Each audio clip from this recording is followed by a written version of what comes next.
Today I'm going to be sharing some updates on how my plants are doing, and we are going to start with my Alocasia dragon scale. And this one has just been growing so well for me, and I'm really pleased about that because I was really worried that this one would not go well. I've always been a little nervous about Alocasias, but if you look at the lighter green leaves in the centre there, those are the new ones, and this one has been doing so well. And I think in combination with my other two Alocasias, this one has actually given me a lot of confidence this year, and I definitely would like to collect some more Alocasias in the future. I'm probably going to wait until springtime next year now, because I want to get them when they're actively growing, but I just feel a lot more confident after having a full growing season with Alocasias. And this one, my Alocasia zebrina and my Alocasia polly, are doing pretty well. I feel like I'm a much more confident plant parent this year than I was when I started the year. Even though I've been collecting plants for probably about 4 years now, there have always been plants that I've been a little bit more nervous about, and Alocasias are definitely one of them. For a while I didn't get any because I just didn't have faith in myself. But yeah, this one is going really well, and this really is a stunning plant. This one wasn't even that expensive. I think it cost around $12.99 if I remember rightly. It wasn't expensive at all, and there's also a silver version of this. I think it's called the Silver Dragon. That would make sense, something like that. But definitely more confident about growing Alocasias. So I'd say if you're considering giving it a go and you've heard that Alocasias can be finicky, just give it a go and see what happens. This one definitely is needing less water now that we're going into autumn, because it's getting a bit cooler here now. We're not quite in winter, but it does cool off a bit here in autumn. We didn't exactly have the warmest summer this year either, but yeah, I've definitely noticed that this one is needing less water already, even though we're only in autumn. So it was quite a quick change really, for my Alocasias and for all of my plants really. They very quickly have started to need less water. So yeah, I did mention that in my winter plant care tips, but definitely be aware that as the seasons go colder, your plants will need less water. And I think that's why a lot of people end up with problems with their Alocasias, because you do have to kind of adjust things as you go into winter, and it is possible to rot an Alocasia, even though they're a plant that like to stay moist. There's that line, isn't there, that you've kind of got to keep, where you're giving it enough water but you're not over watering. But yeah, if you're nervous about Alocasias, definitely give this one a go, because as I say, it's not expensive to get hold of and it's a good practice one, I would say.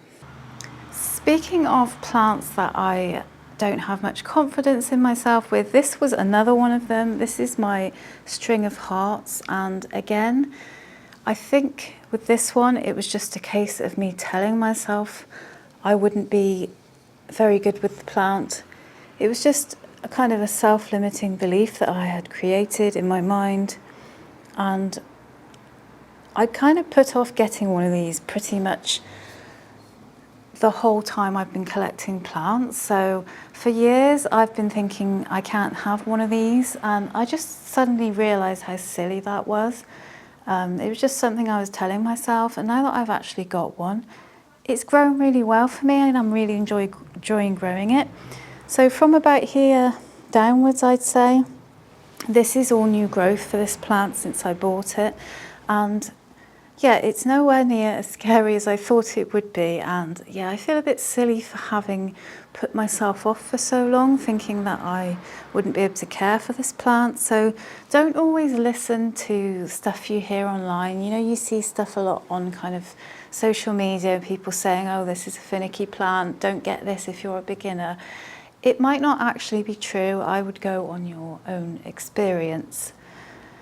But yeah, I've always wanted, I'll just back up a bit for you, show you how it looks in its full glory, but I've always wanted kind of one of these, and there are other types of string of plants as well that I'd like to try. For example, the string of pearls. Now that's another one that I've kind of given myself a story in my head that I don't like it because it looks a bit like frozen peas. And again, I think that's just absolutely ridiculous. So I might actually give that one a go too. I don't know if anyone else has tried the string of pearls, but there's also the string of turtles, I believe.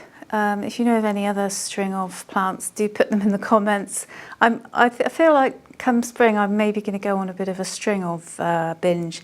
But anyway, yeah, this one's really, really cool and nowhere near as difficult as I thought it would be. So I'm really glad that I gave it a go.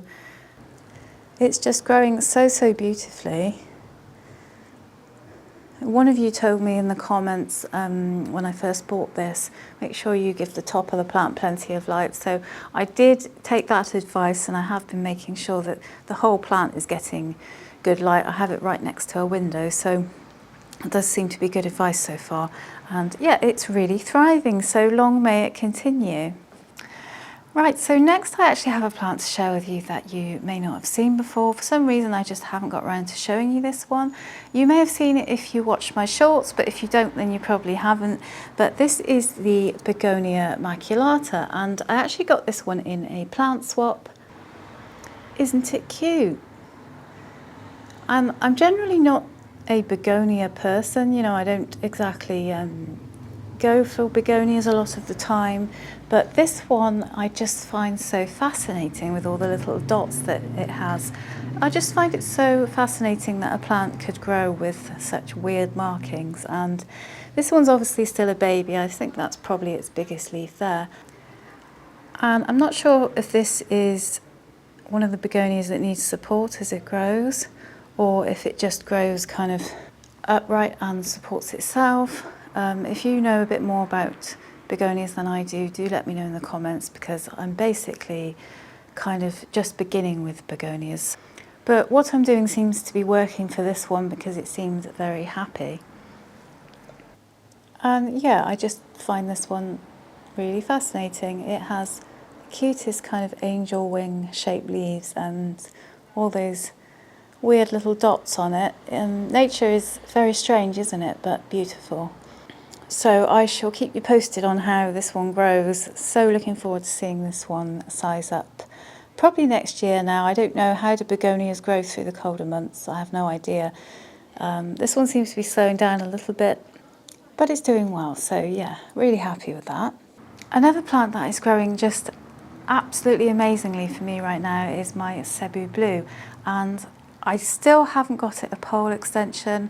I have it growing up my plant shelf still at the moment. I did try to get a pole extension for it, but they didn't have them in the garden centre. Well, they did, but they were probably twice the size of me, if not longer. And of course I could have sawn it into pits and everything, but it was really, really long and really, really heavy. So I decided not to get it, and I'm going to keep my eye out for a smaller one. So I do still plan to extend the pole, but I just need to find the right size. But as you can see, this one is really, really flourishing. And yeah, it's a super fast grower.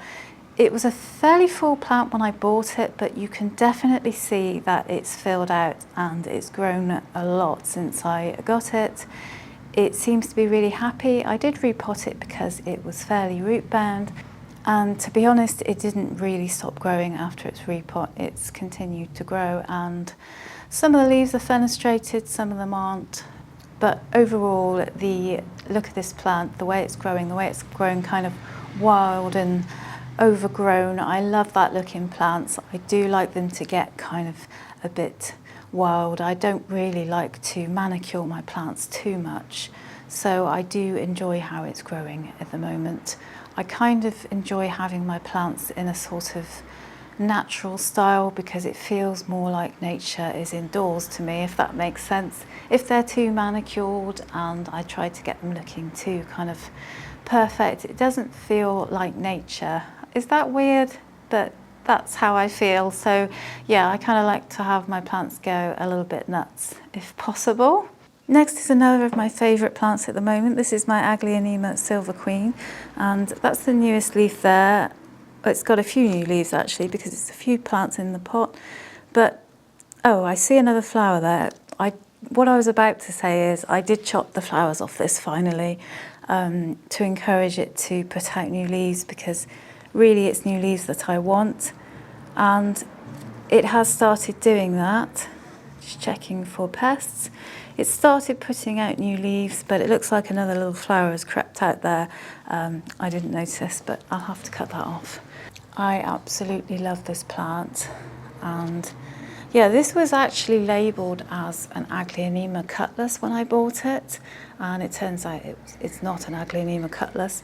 I think it's an Aglaonema Silver Queen. That's my best guess. I've looked at pictures of them. There's a couple that look like this, and I thought that it most likely resembled the Silver Queen. So that's quite a common thing I find, in that plants tend to be mislabeled in garden centres, so you kind of have to watch out for that. I remember when I first started collecting plants, I fell for that really easily because I didn't realise that they got mislabeled. And yeah, you might find in some of my earlier videos I was kind of getting the names wrong and stuff, because I kind of just thought, well, if the label says that's what it is, that's what it is. But no, that's not always the case. So I've learned my lesson there, so I'm always kind of questioning whether or not a plant is what the label says. But yeah, this one is just absolutely stunning, and I definitely want to get more Aglaonemas next year. It's just that Aglaonemas are quite expensive, I find. So if you find one that's cheap, snap it up, because they do tend to be quite expensive to get hold of. They are, however, really easy care plants, and they do tend to last a long time. So if there's one you've fallen in love with and you think it's worth the money, then definitely go for it. So far this is my favourite, but I'm thinking of getting maybe a few more colourful ones next year, maybe one or two. I'm definitely getting the Aglaonema bug, because they've kind of got the beauty of a calathea without the tantrums of a calathea, in my opinion. And I know a lot of you guys are really into your Aglaonemas too, so yeah, if you have a favourite that you think I should look at, do let me know in the comments. I just had to show you this coleus because the colours that are coming out on this one are absolutely stunning. I have been rotating this one because it's right next to a window where it can get some really good light, so I have to keep rotating it because all of the leaves turn to face the window. But hopefully you can see this is due for a water, so it may look a little bit dehydrated, but hopefully you can see how stunning this plant is growing. Just look at all that amazing growth. I just absolutely love this plant, and it's quite a domineering plant. The area that I have it in, it's basically taking over the windowsill, and I've had to move a few plants out of the way to accommodate it, which is fine. I like that. It does keep trying to flower at the moment. Coleus do flower in winter, so I have to keep pinching those flowers off because I don't want flowers, I want it to concentrate on more leaves. So whenever I see one, I see there's another one there, I try to get them off so that it can concentrate on foliage. But just look at those amazing reds and pinks in there. Aren't they stunning?